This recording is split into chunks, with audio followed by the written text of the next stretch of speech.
Cole Rush, we're a bit late on this one. This was going to be our April episode, but we're doing it in May, and that's totally fine. It's Cinco de Mayo. I don't know if that actually applies to what we're talking about here.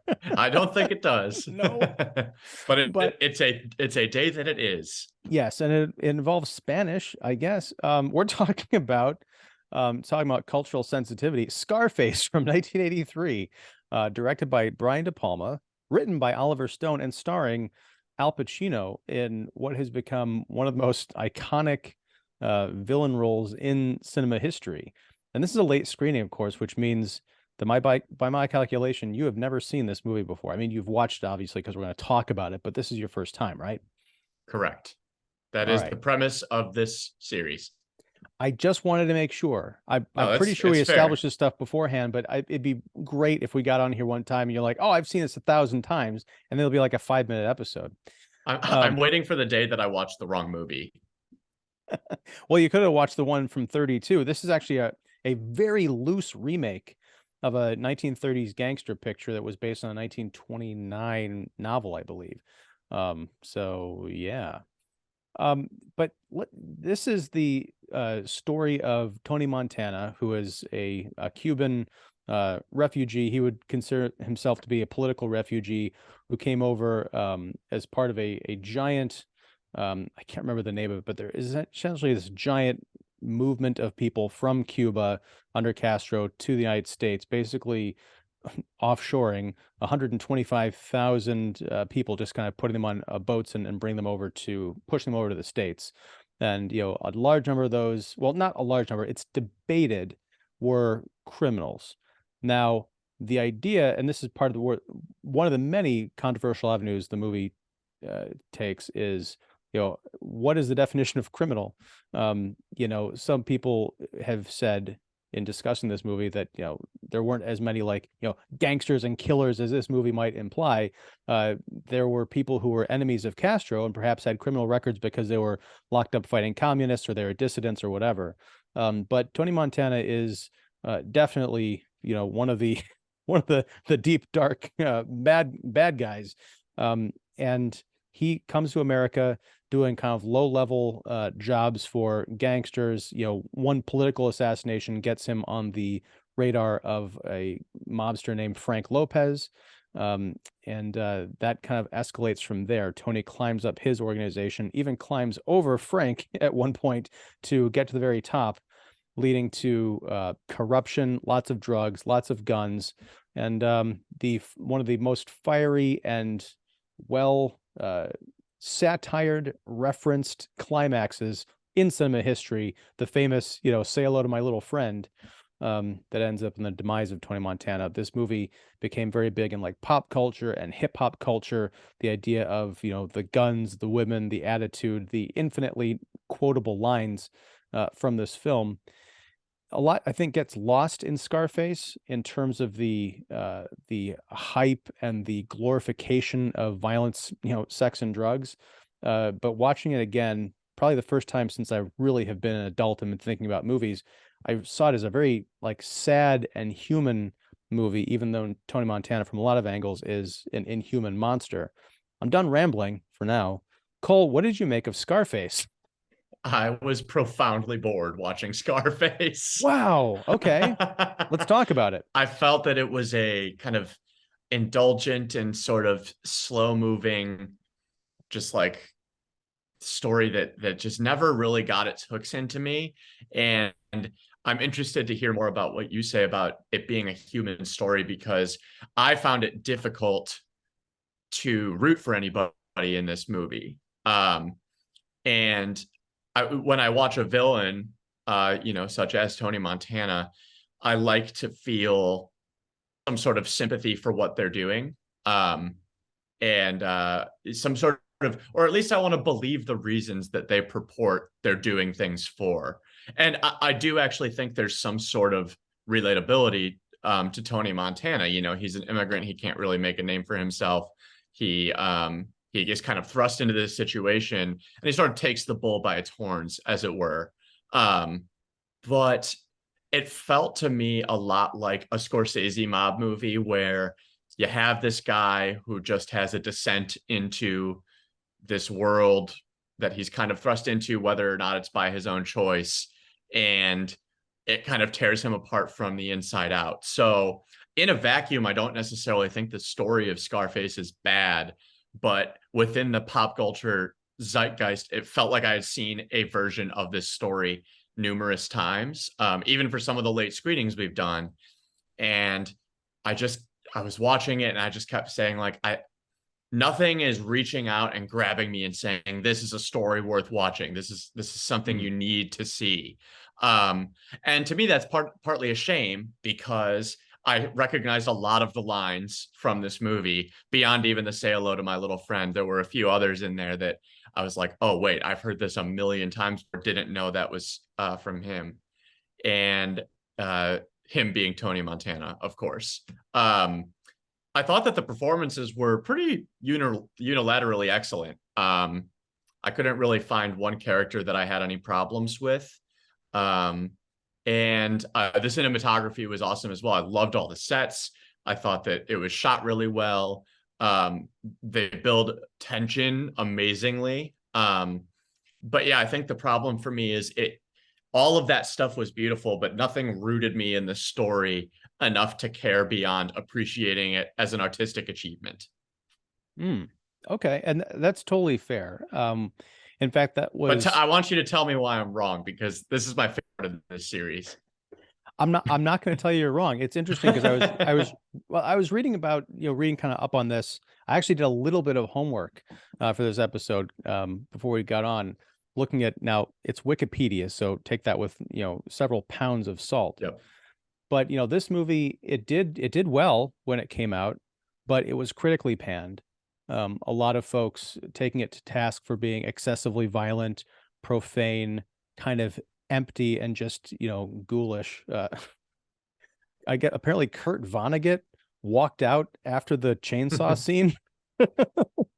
And that's to be expected. I mean, you're talking about like the early 1980s, where lots of kind of over the top violence was really making its way into mainstream movies, and a lot of people kind of weren't having it, especially in terms of, I'm thinking of another remake that we talked about from 1982, John Carpenter's The Thing, which was a remake of a monster movie from the 50s. So you're talking about something that's kind of like, I'll call it wholesome, but it kind of cheesy, effects and everything, but real sci-fi. And then you've got people, monsters tearing limbs off of people and morphing into other body parts and taking over dogs, and these snake things coming out. So it could be very jarring. Like, what have you done to this, wholesome classic?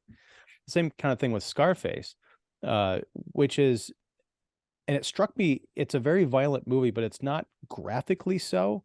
My memory of the chainsaw scene, where the guy's getting cut up in the bathroom, was much more graphic than watching it today. I was like, oh, did they edit this? No, they didn't. It's just in my imagination when I first saw this when I was probably 10, much too young, was, oh, he got totally hacked to pieces and it's terrible. He did, but you don't see it. In fact, I was watching the bit where after the kind of the point person gets hacked up, they bring Tony Montana into that shower, handcuff him or chain him up, and they start in with the chainsaw with him. But you don't see where the other body went. Like, they're not stepping over parts on the floor. It didn't look like anything was in the tub. So I'm like, what happened to that guy? But so my long-winded point here is, it was not very well received by critics when it came out, but later a number of people went back and kind of reappraised it. Some to say, yeah, we get it now, especially probably in light of things that it spawned. So it was seen as sort of a too early for its time, ahead of its time thing. Other people just, would go back, and I think it was Leonard Maltin said when he reappraised it, he still didn't like it, but he understands it. He, appreciates it for what it was, but he still didn't think it was a very good movie, if I'm thinking of that right. So yeah, and I definitely got hooked on the glamour, the coke, the violence, the kind of the intrigue of the criminal underworld when I was younger. But now watching it as an adult, I see it much more. And part of it is because we're looking at these, sort of stories in the headlines now with immigration and all these different conversations about, who's coming over these different borders, what kind of people are they, what about the immigration system that's supposed to process, how can you process 10,000 people a day, that kind of a deal. And so you really get lost in the humanity of the people who are coming over. I think with Tony Montana, he was kind of bad before he got here. We don't have a flashback to him, but we kind of understand that he didn't just come to America and become a psycho. He's a very charismatic guy. He comes from a good family, like his mother and his younger sister, Gina, they're walking the right path. They're trying to follow the American dream. He sees the American dream as something essentially that he can, exploit and rape to get Hmm. to the top and get to what he believes is the ultimate power of owning the world, as he says it. And it kind of destroys him. He's corrupt to begin with, but his continued descent, I just found it to be very sad because he's smart. He's ruthless. In any other context, he could have been a so-called legitimate businessman, and the people around him are bad, but they're even trying to ward him off, as a kind of a cautionary tale, like, Tony, you don't have to do this. Just stop snorting coke, get your life right, and, maybe you can do something with it instead of ending up in the bottom of a pool or a fountain. Right. The Gatsby effect, as I call it. Okay. I have no further connections other than that Gatsby dies in his pool after a life of extravagance, and he kills at least one person. But anyway, we're not talking about Baz Luhrmann's Scarface. Um, I that would be something, I'd actually. watch that. Yes. I'd watch that. But no, so There's yeah, a, the human, I'm sorry, I won't keep, rambling, but I'm trying to get to a point here, and this is the first time I've really talked about this movie, so I'm kind of all over the place. But yeah, I think it is a real human story. He's not a one-dimensional monster because he does, he really appears to have a thing. It's gonna sound weird. He has a thing for kids. He really seems to want kids. Like, he interacts with them when he sees them. He refuses to be part of an assassination attempt that would involve children, and that is ultimately what leads to getting him killed, like setting that's the domino. He's funny, he can be charming. His brashness, when it isn't turned to lethal means, gets him what he wants in a way that kind of speaks to the potential of, like, being assertive, standing up for yourself, going for what you want, living the dream. So I think there's a lot there. It just gets subsumed under, mounds of coke and guns. right. And there's also kind of a ties that bind us theme to the movie because, um, what other options did he have? It was be a dishwasher in this, hole in the wall restaurant. I don't know, maybe own it eventually. And he didn't feel like he had any other options. And I really appreciated that aspect of the movie. I think that um, it kind of starts off as like an honest portrayal of like the hard life that these people live, despite Al Pacino, a white guy, playing him. But again, it was made in the 80s. Like, that's what they fucking did back then. Um, but I think the story has a really good heart, at least in the beginning there, because it's you see the impact of the world on Tony. He doesn't feel like he's getting what he deserves, that he has the opportunities that everybody else has. So he does go and seize them. Now, whether or not the methods and or the route he takes are appropriate is completely up for debate. And I think most people would fall on one side of that debate. But um, it again, it sends a message. You remove Tony from it completely, and you're like, well, what would anybody else do in that situation? They might become some sort of minion for Frank Lopez. They may not have for power that Tony has and eventually acts on. But if they're offered some money, some work for this, rich guy, it might be a useful avenue for them. And like I said, I appreciate that message of the movie. I do think that it kind of then shifts to become a story about how that power can corrupt, which I think is obviously played out in the entire back half of the movie.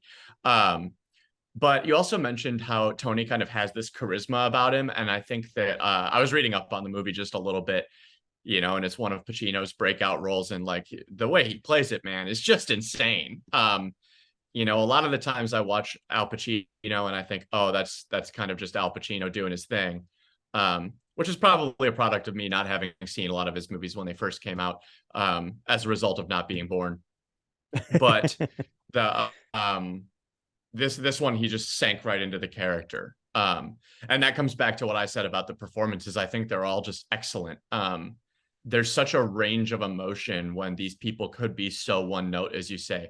There's a moment, I think it's with Ernie. So um, Tony is outing Frank as setting him up at the nightclub, and he kills him and the detective. Well, he has Manny kill him, and then he kills the detective.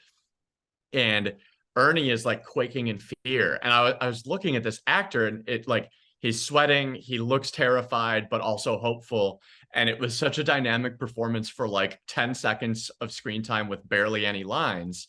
And I was like, they all went so hard for this movie, and they didn't have to. And that's part of the pastiche, I think, of Scarface is it all goes above and beyond. It all takes it one step further. And it like almost edges over into a satire, but it keeps itself just serious enough to not be like a complete takedown of this type of movie. And maybe that's part of the reason that it was critically panned is it kind of walked the line of like it's serious, but not quite as serious as like a Scorsese movie. And there are moments of levity and humor in it. And those moments come from the over the top, like this town is a pussy just waiting to get fucked, type of line. Um, and to me, that's more like that line is not the best example because I don't personally say that all the time, but like Come on, you do. that's more like how people talk, right? They just say stupid, crude stuff a lot.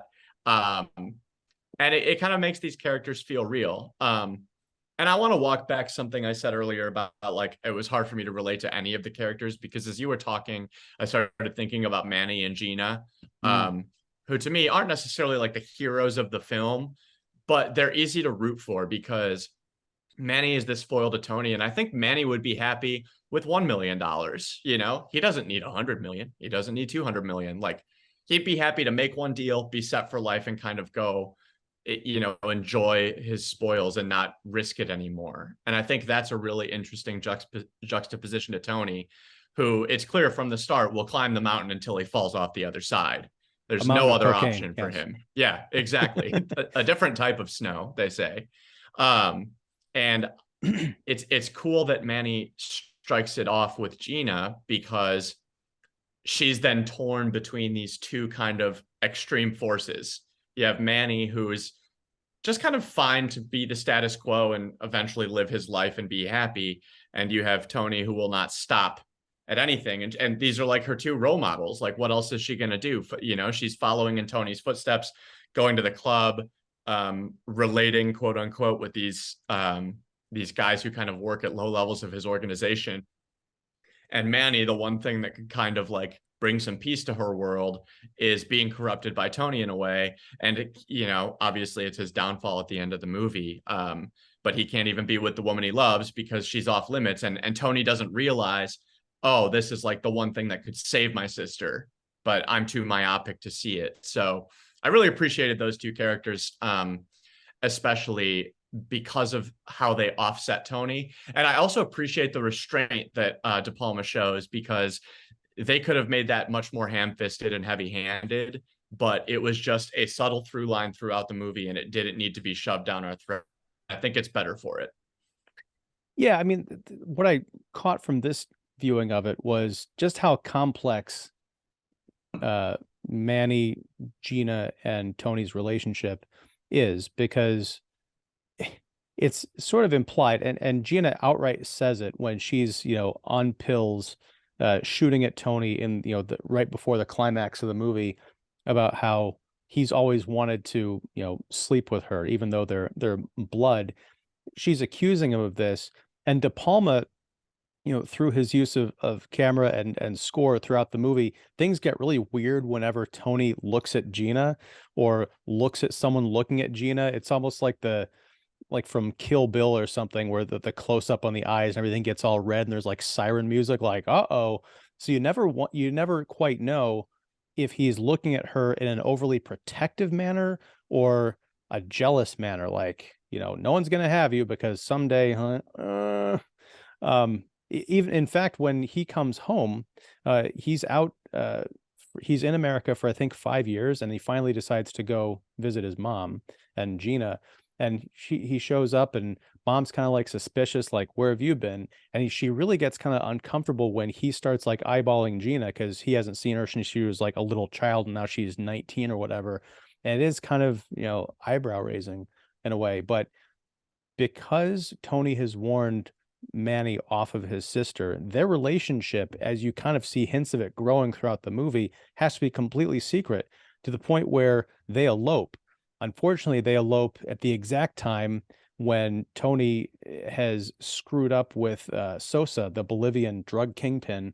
And Tony needs his right hand man. Manny's nowhere to be found, can't be reached on the phone, no one's seen him in days. And so Tony, snorting all this coke and not knowing who to trust, is wondering, did my best friend betray me somehow? Because I pissed him off when, because Manny had set up some kind of a deal, and I think that might have been the sting that they got busted on. So there's also already these trust issues. So when Tony shows up at that door at Manny's house and sees Gina coming in off the balcony, kind of doing up her robe because they'd just gotten married over the weekend. Yeah, he shoots him in the stomach twice and kills his best friend, because he doesn't exactly know what he's seeing. All of his worst suspicions about, this guy's sleeping with my sister. I wanted to sleep with my sister. Did he betray me? Kind of looks that way. He's hanging out in this house that I've never seen before. What's going on? He's dead. And it's a tragedy. And you can see Gina holding, Manny in her arms, and I got really kind of oddly emotional in a way. It's like I'd never noticed these two characters, because I was so focused on what Pacino was doing, that this is kind of their story in a way, seeing Tony through their eyes. Yeah, and well, as a first-time viewer, it's kind of interesting to me that I latched onto it. And I think it's because I was searching for that anchor in this movie. And I just mean anchor in that, like I said earlier, I want somebody to root for. And I just didn't feel that with Tony Montana. And I can see how in the 80s it was so much fun to watch this badass guy, make this rise to power. And this is actually funny. I was somebody asked me in a chat how I liked Scarface, and I said I was really bored, honestly. And one of my friends said, "You weren't coked up enough to appreciate the nuance." Um, and I was like, you know what, fair, because it seems like Tony appreciated plenty of nuance throughout the film. Um, and I don't know, looking at it through the context of like modern stories, I think that people pine for characters that are relatable even when they're doing bad things. And the examples that I have that I thoroughly enjoy are Walter White from Breaking Bad and Saul Goodman from Better Call Saul and also Breaking Bad. Pretty much any character Giancarlo Esposito plays, these types of modern villains are people who have a smidge of a point, but the means are not the right thing. It's getting to the right conclusion with the wrong execution or vice versa. And that's what I think I mean when I say this film was kind of indulgent to me. It was kind of like asking you to give way to your darkest fantasies and see like where they would take you. There was a lot I struggled to relate to. I've never done coke. I've never even seen it. I have no desire. I'm anxious enough as it is. That's how I feel about coke. I don't even drink diet coke or regular coke, quite frankly. And yeah, I think that I'm maybe giving the movie a lot to measure up to when it came out in a time when we hadn't quite evolved as audiences and storytellers to that point. And again, that's not to say that there weren't movies or content that did this, back in the day, as it were, but it feels like a product of a time that I just don't quite understand from a storytelling point of view. And for that reason, I think that's why it fell flat. And that also comes into like the movie making choices here. Like, this is a long movie and it's okay to sit in a scene for a really long time. And when you get an action scene, especially at the end there, it's a lot and it's fast and it's like maybe 5 full minutes. I didn't quite track. It's about 10 minutes. The siege is about 10 minutes when he's, Gene is dead and he's gathering up his clips and going after the guys. Like, all told, there's about a 5-minute setup where, you see the gates of his estate closing, then you notice all the kind of the Bolivian gun folks like scurrying in and trying to get through, coming through the bushes. Yeah. Right. And I want to say that I inadvertently ruined the movie for myself. Um, and it's not like I didn't do anything on purpose, obviously, thus the inadvertently, but like I knew how this movie ended, right? Um, so it's hard to watch it and be like, well, I know nothing bad enough is going to happen to Tony until the end. Like, Mm. and it's one of those appreciate the journey, not the destination things, right? But it's hard in this movie when like the entire build up and climax is like so intertwined with the story it's trying to tell. Um, and knowing where he ends up, it was hard for me to care about where he was going the entire time because I was like, Mm. well, I kind of know what happens. I see where this is going. And again, this is no fault of anybody's. It's cultural osmosis. I didn't watch the movie years ago. I could have. And it kind of just like dilutes everything a little bit. Whereas let's take The Godfather or Godfather 2, for example, which I think have some similarities here. And I Including Al knew Pacino. yep, there you Yeah. go. I knew a lot about them, but I didn't, like I hadn't seen them or known the entire stories. And let's think about that toll booth moment, right? When I turned to you and said, I like Sonny, he's a good guy. And then he goes through a toll booth, and people who've seen The Godfather knows what happens next. Doesn't quite get through the toll booth though. Right, exactly. He doesn't have enough change. Um, and it like what I'm trying to say in short, this is a rambly way of saying like those movies surprised me, even though I knew a fair bit about them going in. And Scarface just didn't surprise me all that much. It kind of just lingered in scenes, and it just all felt cookie cutter to me, only because I kind of knew what to expect. Okay. So it just didn't have that impact. And like I said, I don't think this is the fault of anybody. I think it's just a matter of like, it was a step by step kind of, yes, I expected this. And I'm not trying to say that I had some crystal ball and I knew every twist and turn of the film. Like I didn't expect the Gina and Manny thing, to be fair. But with Tony's arc specifically, it kind of just felt diluted to me because of that. And I think that's where the boredom came from. I do want to quickly say on the flip side, I loved Sosa's character. Loved that actor. Alex something, I think. I don't know. I was looking it up as I watched. Alejandro Sosa is played by Paul Shinar. I don't know why I said Alex, but Alejandro is his first name, so I was close. You're talking about the Bolivian kingpin, right? Yeah. He's I don't know that I've seen him in other stuff, but yeah, he was really good in this. The big kind of smiling, gregarious, he doesn't have a care in the world, the kind of guy that Tony should have aspired. I mean, Tony shouldn't have aspired to be in this business at all, but if he was going to be, he should have been more in line with that guy who didn't have to act all crazy and tough. He just had things accomplished for him, like Omar, played by F. Murray Abraham, who's Frank Lopez's lieutenant, who sort of gets Tony and Manny into the organization to begin with. It turns out that he is, well, he's suspected of being, and possibly is, some kind of a Fed. And Sosa orders him to be killed, but it's a very casual thing, a very Godfather. Like, okay, Yeah. all right, fine. Tony, Omar, you go back to Frank, talk some stuff over. Hey, Tony, hang back for me. Omar, you go get to the helicopter first. I got to talk to Tony for a minute. And the next thing we see is Omar being, beaten up, through binoculars. Tony's looking at him in a helicopter, got a rope around his neck, and they hang him from the helicopter. Brutal. But Sosa is just like, look, everything's going to be fine. Just don't cross me. With a big old smile on his face.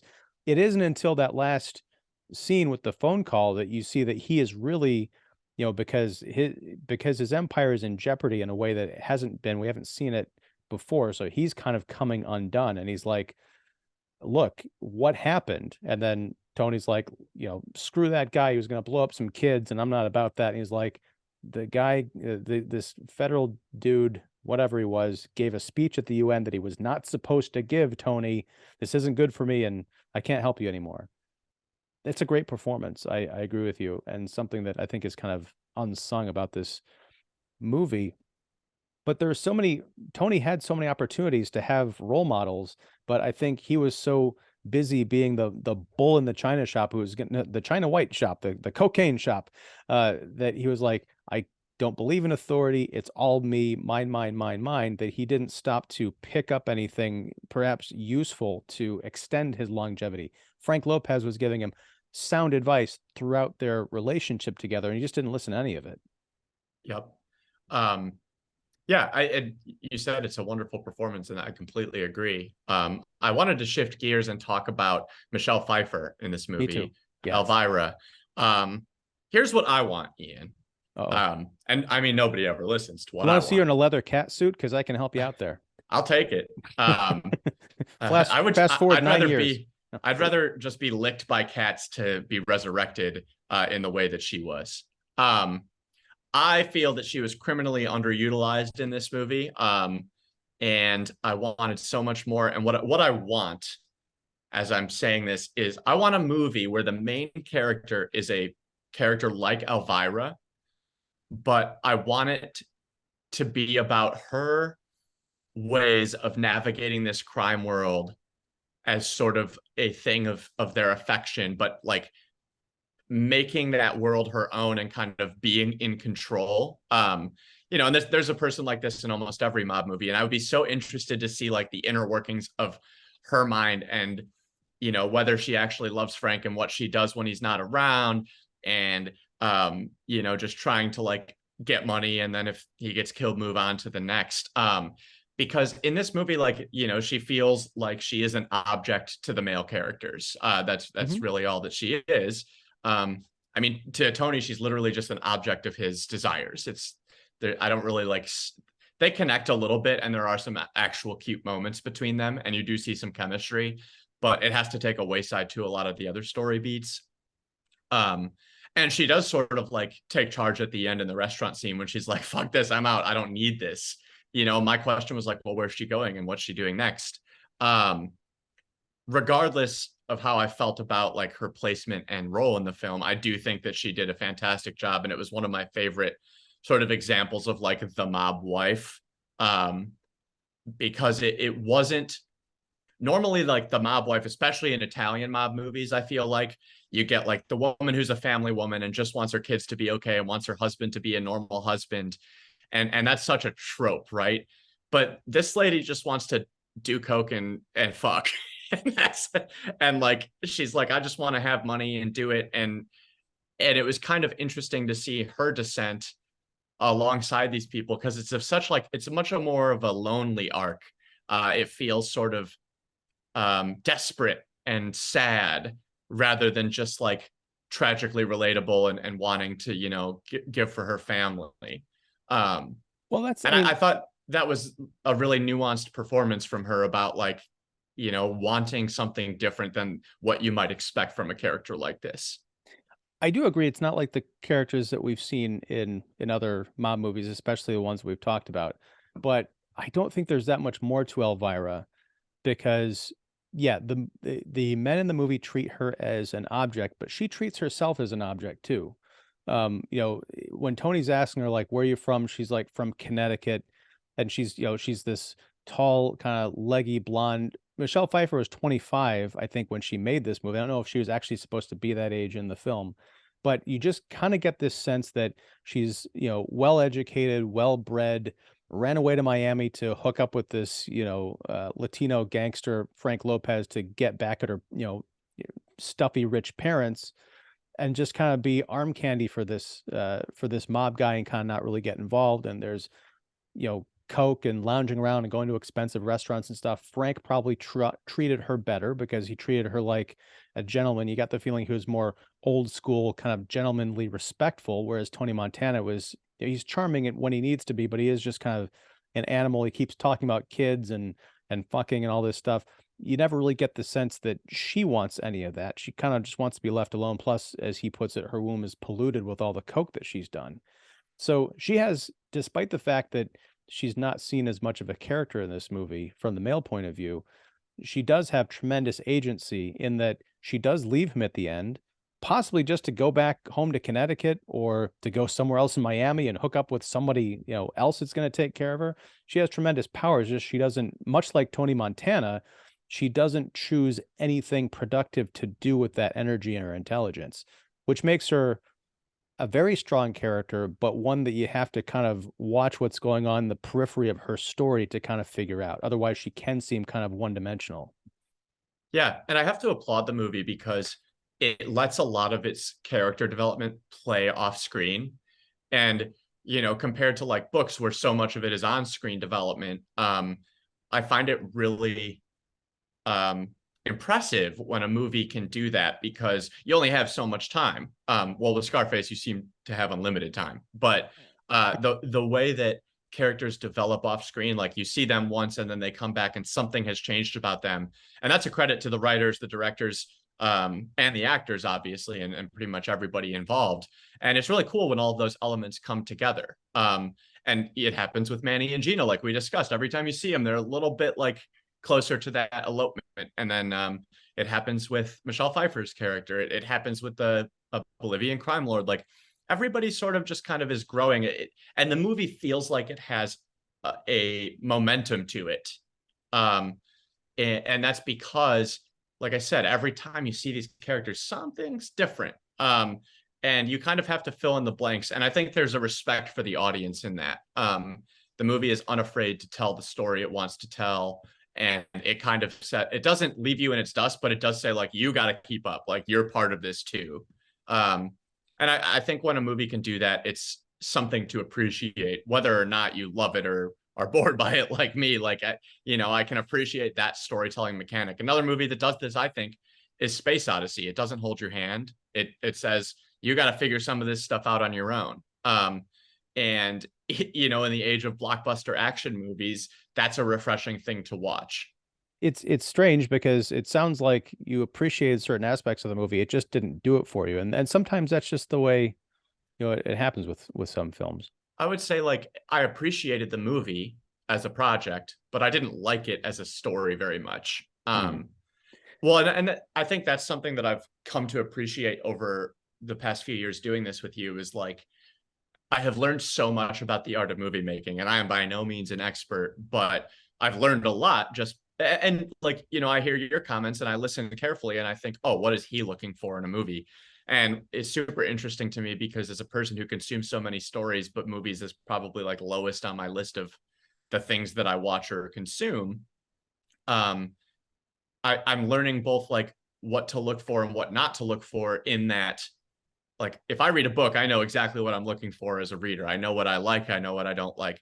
In a movie, that's still so nebulous for me. And I've been able to like watch a movie that maybe I don't like at all and am able to appreciate, oh, but this aspect is really cool. And not only that, like I can appreciate it internally, but I've been able to build the vocabulary and actually be able to like speak about these things. So when a friend says, oh, what did you like about XYZ movie, I can say, oh, well, I appreciated these aspects of it, but did I have a lot of fun watching it? And I think Scarface is a really interesting case study here because, if I listen to this back, I'm probably going to be like, oh, it sounds like you liked it a lot more than you said at the beginning, you dumbass.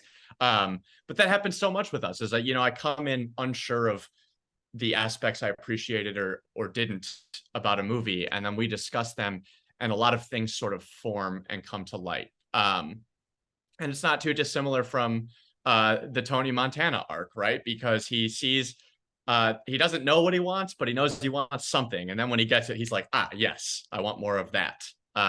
So Just movies are my Coke, yeah. is what I'm trying to say. You got a big old pile of movies on your desk. And you're just I don't know if have we talked about other Oliver Stone movies before? I know we talked about Natural Born Killers, right? Which he directed, didn't write it. That was Tarantino who wrote it. I think I have that right. Yep. But he's done other movies like Platoon, JFK, Born on the 4th of July.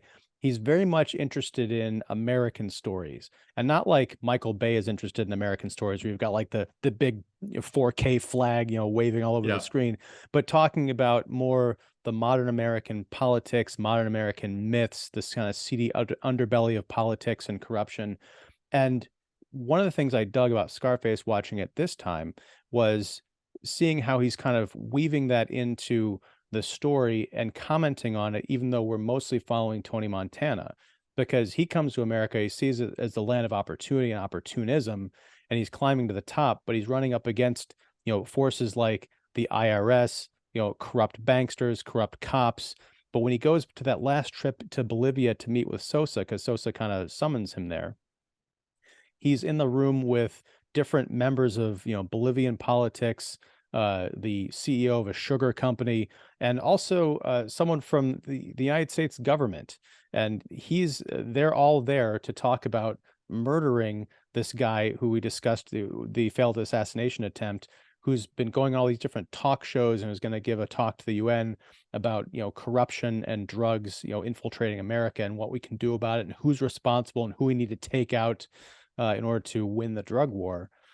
And you realize that this is you've got people in the United States helping to fund in some ways the drug smuggling and different political factions, and none of it is as clean as it seems. So in the middle of the movie, when you've got that beautiful, almost like an American Express card montage of Tony going to the top, like he's opening his own real estate Yep. company, bought Gina a salon to run. It is just a musical montage of like this, like, you're gonna make it to the top, but Yep. you gotta be careful so you don't fall down that mountain of cocaine or whatever they're saying. It is like everybody's smiling. Like there's that zoom in shot of Tony sitting behind his desk talking to the phone, like, hey, it's so cheesy and over the top, but it's also perfect because those are the commercials that sell us on, buy this product, go after this dream, sell out, this way or that way. And that's what Tony's going for. He's kind of bought into a system that is so rigged that even though we as the audience are marveling at how much death and destruction there is in that final scene, that last 10 minutes, the reality is the assassin with the sunglasses is just going to fly back to Bolivia and be like, yeah, I took care of that thing back in Miami. Yep. Tony I called Montana is him Blade in my head. Well, but the thing is, like, Sosa is probably going to be fine because he's got all the money in the world. He'll just buy off whoever he needs to and kill whoever else he needs to or whatever. But Tony Montana is forever just going to be that thing in Miami, much like all the other people that Montana himself killed or had killed. And the cycle just goes on and on and on as part of this big machine. And that message runs throughout Scarface, but it isn't hitting you over the head. It's peppered in a few disparate scenes, and we're meant to put it together. Yeah, I'm glad you mentioned the montage because that was the one head shaking moment for me. I was like, what is happening right now? And you hit the nail on the head. Cheesy. But the way you recontextualize it, I think, is really interesting. It's kind of like a commercial for Tony's American Dream. And I can appreciate it. It was just the hardcore 80s music. I was like, oh my gosh, this is like every 80s movie we watched. There's a training montage, and and it's that moment felt like outright satire now that I think about it. And I can appreciate it. But yeah, at first it felt out of place. And now that I kind of see it within the broader context of the film, I'm like, okay, I can get down with that. But yeah, I mean, completely agree with everything else you've said. It's like I said, it's that stark like approach to, we want to satirize a lot of this stuff, but we also want the movie to be serious enough so that people can watch it without like giggling all the time. It's more of a like laugh internally to yourself type of deal because, oh my God, what have we become? And Tony's a good vehicle for that type of story. I got to give it to him. Yeah. Here's the last thing I want to talk about is the portrayal, because as we've said, Tony Montana is a pop cultural icon. That I want to call it a ridiculous Cuban accent, but I don't know that I can, because I don't get the feeling that Pacino or De Palma or Oliver Stone were trying to do what I'll call like a Cuban face movie where they're like overacting and the exaggerated accents and all that stuff. I felt like they were doing the best that they could. It's just that maybe maybe they did all the voice work and talked to coaches, and that's the best that they got. Were those, I'm not even gonna try and attempt those accents because I might get canceled. But you know what I'm saying? Like it is kind of hard to listen to in some cases because like I There are know lots of slip ups. there's moments where Pacino slips back into Pacino and then comes back out again as Tony Montana. I noticed that, but like Gina, Mary Elizabeth Mastro Antonio, I love her as an actress as well, and she was very young when she did this movie, so I can't quite fault her for that. But some of that felt a little bit like, oh, this is if I were making fun of Cubans, this is kind of the angle I'd go. Yeah. But I get the feeling it was sincere. That's what kind of makes it troubling to criticize it. Um, but yeah, I don't know what the answer is, except that we just kind of have to accept it is what it is and move on. Yep. Scarface lives on in the pantheon. And, it'd be interesting. I'm sure there's plenty of like think pieces online from, actual Cubans about like what this movie means and what it got right and wrong and that sort of thing. And I would be interested to read those. I think for me, that's kind of where I like find solace in some of these movies that like product of their time did things that now would not be okay. I like to kind of look into the communities that they might have offended if they were to make this movie today and see kind of what they got right and wrong and how they would do it differently. Those types of ideas are always intriguing to me because as we learn more and evolve more as a culture, there are names for these types of things and there are concepts that we didn't really have before as tools to apply to movies like this. And it's really cool to view them through a modern lens because I watch them without having read any of this stuff. And then afterwards, I like to see, oh, what do other people think about this? And I recognize my privilege as a white guy. Like I can watch this movie and it's not really going to offend me. And that's a privilege that I have, but having access to see these other perspectives and still appreciate the movie as a piece of pop culture is a really good balance for me. And I found that super helpful. I haven't looked them up yet, which is why I haven't mentioned any pieces. Sure. But I am interested in that sort of thing, just with any movie, that has a white person portraying a person of a different race or is quote unquote problematic in any way.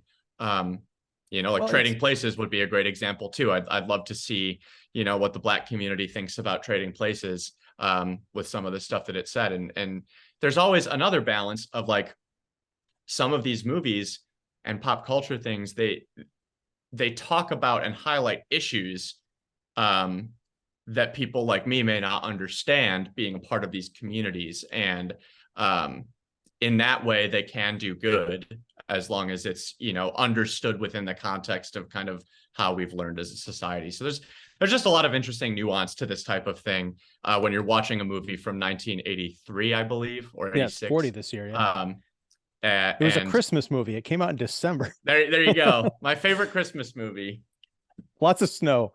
Yep. But no, I mean, it's we've talked about this, before in other movies and other contexts, but one thing that I think is kind of interesting to think about is, different races and different cultures are not monolithic, right? Right. I understand what you're saying, and I sometimes have those feelings too, where, you're saying I'm a white guy and I'm watching this movie from a long time ago, so, it's probably offensive. Everything is offensive to somebody, but nothing usually. I mean, there are a few of the in the pantheon of offensive that no one can get behind, but there are going to be people who I imagine would stand up for Scarface, Yep. or say, yeah, they got a lot right, or I understand what they're trying to do. They're not, some people might say, oh, this paints all Cubans in a terrible light, where other people might say, well, no, it's telling a specific story about, criminals. They could have just remade it as an Italian, a mafia gangster movie, you know, and not highlighted, the Cuban culture or any of that stuff. So yeah, I think intent kind of matters, but it's you don't necessarily have to be so quick to jump to the defense of something because you have a perspective that you feel like you might not be able to connect with the material. It could be that you're connecting on just the right level, and people who are looking to be offended by stuff, that's just kind of the age that we live in. Not to say we Right. need to be insensitive to things, but I don't think we necessarily need to be oversensitive to things. Right. Well, Um, I think that's pretty adjacent to what I'm saying, which is essentially like I view a movie like this as an opportunity to learn, and I'm mhm, not going to blame the movie for issues because of the time in which it was created. right. I can acknowledge that, like you said, some people may not find this an okay movie to watch, and that's completely fine and valid.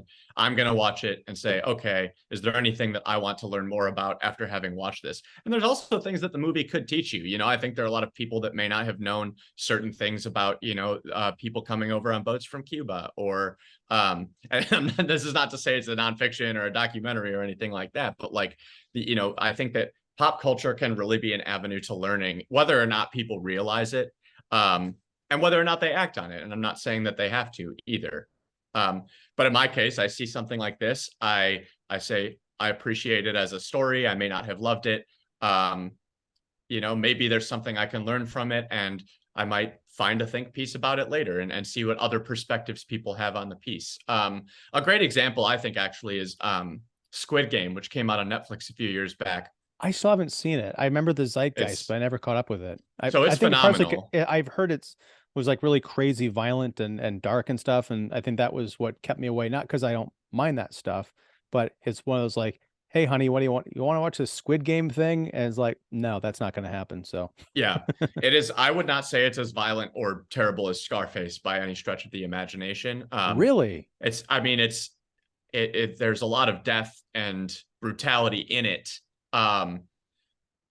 But it's all in service to, well, I mean, it's like, it's actually kind of similar to Scarface now that I think about it. It's kind of like a brutal takedown of capitalism and the structures that crush people. But anyway, there's in Squid Game, it's a Korean series, and we watched the dub, but the sub, like both the dub and the sub of Squid Game have translation issues. And I watched a video from an actual person who speaks Korean, and they were kind of going through some of like the cultural translations that are just impossible to actually bring into English. Like, this is not a matter of people being insensitive to the language. It's just a matter of like, there is not a word for this in English, and they did their best. And that sort of thing is what I'm talking about, right? It's like, not everybody needs to watch this recontextualizing of the subs or dubs of Squid Game, but it made me think, oh, I wonder what they missed. And then it helped me better understand the message of the thing at large. And I think that's the connection I'm trying to make here, is like, yeah, if something inspires you to go look and learn about another culture or perspective, that to me is a net good, whether or not the movie can, is offensive to somebody else, which is, it sucks if it is, but like, if it can teach you something, then that's probably a good thing. well said. I'm also really fascinated by that concept of, and it makes me wish I had the time, energy, and drive to learn more languages, which is the idea that there are certain ideas and concepts that are in other languages that cannot be translated to English, and kind of vice versa. I'm like, what do you mean? How do you? Yeah. What Well, is? and it's like they get so close, but it just like doesn't quite that. There was something about like I don't remember what the word was in Korean, but it was like an old wise friend or something. And the way they described it was like, it's close, but it's just like not quite. And the person explained what it meant in as many words as they could, but it was just really enlightening. And it's a fascinating thing, linguistics. And I think it's why as a culture, we're starting to appreciate, as an American culture, we're starting to appreciate foreign films more.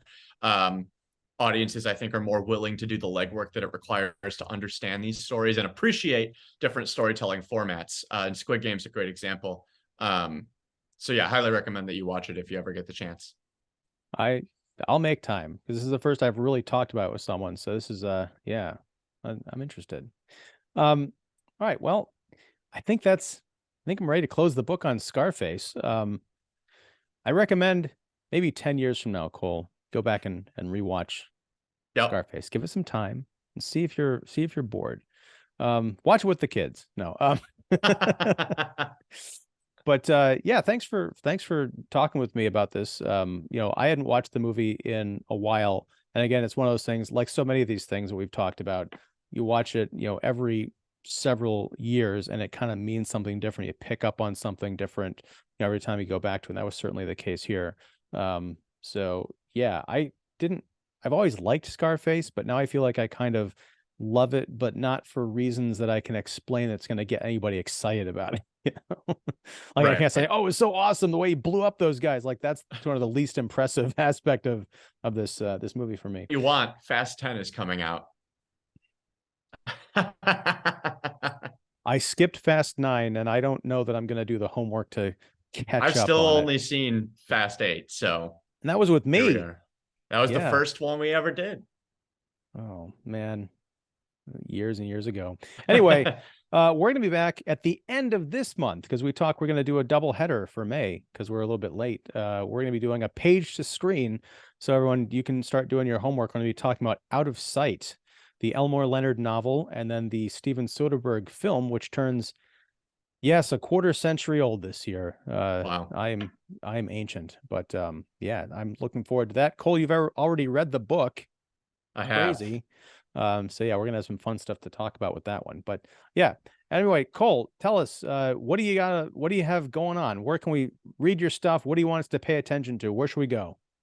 Oh, geez. ColeRush.com has all my work. I do a lot of stuff in the gambling industry, but Tor.com is where I do all of my pop culture writing, and I love it. It's a lot of fun.